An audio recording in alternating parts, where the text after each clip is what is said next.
The views and opinions of this program are those of the hosts, guests, and callers. There is substantial risk of loss in trading futures and options, which you should carefully consider prior to trading. Well, we saw good strength in the wheat markets along with cattle and hogs on the day Monday. Those markets enjoying the St. Patrick's Day festivities with green on the screen. It was much quieter and mixed in quartered soybeans and a decent day in the outside market trade as well. Let's talk about it. Joining us now for market analysis, John Heimberg with Total Farm Marketing. John, hope you had a great weekend. Thanks for joining us as we take a look at the markets. And man, oh man, wheat, a nice solid day there. And it sounds like a lot of it tied to the weekend weather issues, which of course we saw plenty of weather impacts, severe weather impacts across the country, and dust storms in the plains sounds like maybe playing a role in this wheat trade to start the week, John. Yeah, good day for that wheat market, obviously focusing on the weather side of the equation, double-digit gains in all three species there on the board today.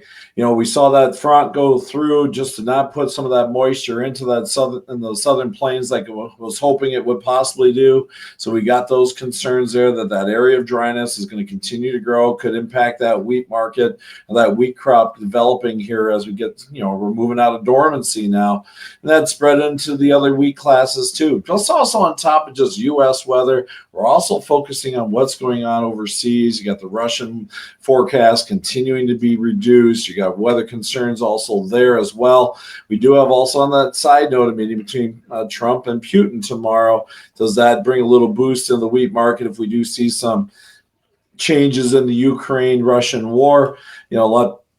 That one's kind of a different one the wheat market's been maybe suppressed because of Russia selling wheat at low cost to fund the war machine. That if some form of ceasefire would come out of there, the market could trade back and trade freely on its own. So anyway, a lot of good things happening in that wheat market today. Good, strong closes. It was good to see them hold on to most of those gains. Kind of opens up the technical side for the next couple of days. And in terms of getting that market maybe moving a little bit higher because that global story is still very friendly. Corn followed suit a little bit, but still a disappointing day in that corn market, at least in terms of coming off those highs. We did catch a little bit of a late bid to firm the market up at the end of the day today. But, realistically, it was just the weakness in the soybean side, just kind of where we are in the trend right now in the corn market. Doesn't feel like the buyers are really into that corn market at this window. Kind of just kept things a little bit limited. Well, and with that corn trade, to your point, I was also kind of disappointed with how it reacted on Monday. Is again, wheat leading the way higher, but corn, we've taken a lot out of this market. I have to wonder if funds and algo traders and more are just waiting to put money into this corn market right now with all the tariff uncertainty and much more, John. I mean, talk about what you're seeing in this corn trade right now. Watching that managed money positioning over the last couple of weeks has been pretty interesting. We've come off this massively large long position, net long position. Typically, when we see that happen, we see money flow into the short side, get out of the long side, and that brings our net down. But in the last 2 weeks here, we shaved almost 200,000 contracts out of the corn position. The majority of that was just long liquidation. So money's just been moving to the sidelines. Maybe that was money moving to the sidelines to pay for things going on in the equity markets with its strong sell-off. Maybe it's just risk-off trade because of just the uncertainty with the trade war, things of that nature coming into play. And you even kind of saw that today. Technically, we're trading under the 100-day, the 50-day, the 10-day, all those different moving averages that are kind of above this market. And right now, the spec traders or the algo traders, until we take out some of those barriers, rallies might be more sold than bought, in terms of stepping into that market here. And that was kind of the place today. So I'm a little cautious. We still have that 200-day moving average sitting under that May contract at 55. We cross through that again, that could open up another leg down. Now, don't forget, we just saw the March contract come off about 15, 16 cents below where May closed today. So there is some downward momentum there. Flip side, though, for corn, obviously, export inspections today were outstanding. Second largest export inspection week at 65 million bushels plus for the marketing year. Then on top of that, too, we're still just watching the global demand for U.S. corn still out there, where the only realistically the best bid in the country, in the world, basically until about June. So there's still some of that momentum on the export side and the demand side, that's going to keep this market supported. Let's rope in the soy complex here as well. We had the February soy crush report from NOPA out Monday morning. That was much lower than expected, down, I believe, a little over 11% from January, down 4.5% from a year ago. I can't find much good to say about the soy complex outside of the fact that we really didn't move much on Monday, and futures are still holding above $10. Those are the two good things I guess I could say about soybeans today. John, what's your take of the soy complex? Yeah, maybe we're still just biding a little bit of time as that Brazilian harvest now about 60% down, a little bit more than that. Those beans are starting to finally move a little more, and that's been some of the issues, has been just the logistics down there of as they dealt with this massive pile of beans and getting them to the right places. So that's something going on in Brazil that we need to keep an eye on. If those beans start moving a little more freely, that's going to make it difficult for this market to rally. And then, like you said, we got that crush number today. That's even below the seasonal monthly pace here too. So it was a bit of a difficult day in that crush number. Maybe that's just a reflection. And we had all the 45Z unclarity and going into the end of the Biden administration and with Trump administration kicking in, that some of this biofuel side of things is just kind of took a break here and moved things to the back burner. So again, that was disappointing. So now we're looking at a possible export demand concern with tariffs, as well as just a lack of purchases and competition from, overseas competitors, and then now throw in concerns regarding the crush side of the equation, especially if this is could be a one-time off. We did obviously have some weather that came into play too in that during that window. But those things are just concerning the soybean market. Then throw in the fact March beans dropped off at $9.99 last week on Friday. So we got that premium in the May contract over where March closed with a heavy supply and a questionable demand base. Just doesn't point to a whole lot of upside here other than the psychological of holding on to that $10 point as we get more of these beans in the marketplace and U.S. demand continues to drift.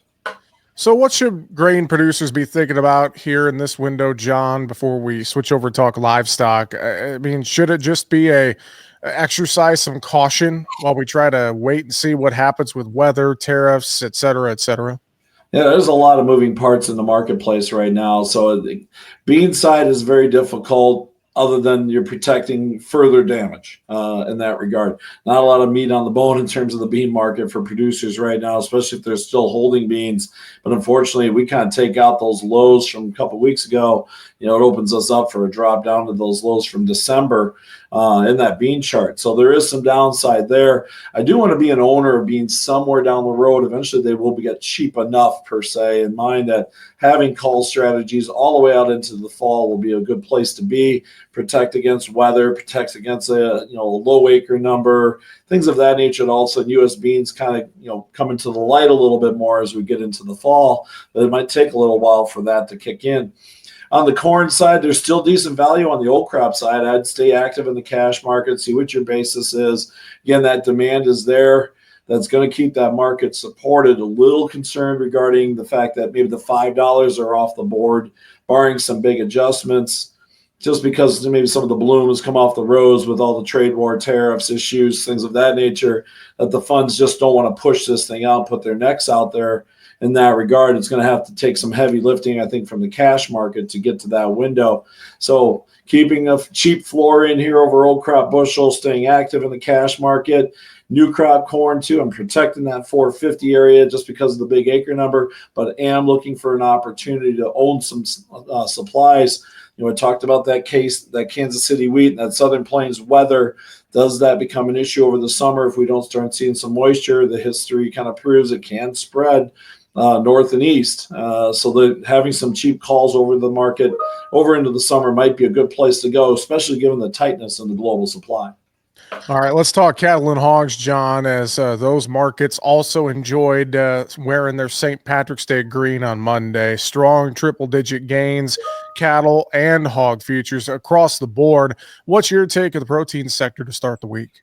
Big move in retail values today for both cattle and hogs, and that was some of the fire that really kept this market pushed into the second half of the trading session for sure. And we saw a little bit of profit taking early in that live cattle market, but now the trend is cash is higher. We got retail supportive. Technicals are kind of supportive of the market moving where it is. Sure feels like that April contract is going to be targeting that 208 high here from a month or so back. We'll see what happens if we can get through that barrier. Really like the deferred contracts right now, December, October, December, February, back into the third, fourth, and even the first quarter of 26. There's some great opportunities for producers to start getting some floor put together out there in that window. So that is something I've been working on with guys right now too, is just saying, regardless, we're locking in great values. We got a lot of time, but at least you got that peace of mind that, hey, I'm covered into 2026 here on some cattle. So those are things, don't sleep on the value that's out there for you. Over in that hog side, April contract trying to catch up to the index a little bit today. We did have a bit, kind of a sell-off at the middle of the week last week, a little bit caught us by surprise, seeing a heck of a bounce out of that June and those summer months. They looked a little cheap when we got down to 95, 96 there last week. Market quickly rectified that with a $4 rally here in a couple days. So still a little optimistic. That $100 barrier, though, over those June hogs is going to be a pretty tough barrier to get through. But if we do cross it, there is still a gap up about 105 on that June chart that maybe we go run up and get. John, any notes over in the dairy complex here before we wrap it up today?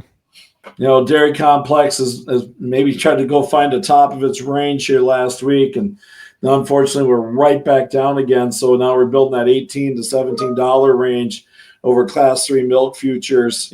Just uncertainty regarding the tariff plays coming in. Obviously the dairy exports for Mexico as well as Canada as well as China. It's kind of been more in the news here lately as well. I think that's unfortunately bringing money on the negative side. Cheese trade was disappointing again today.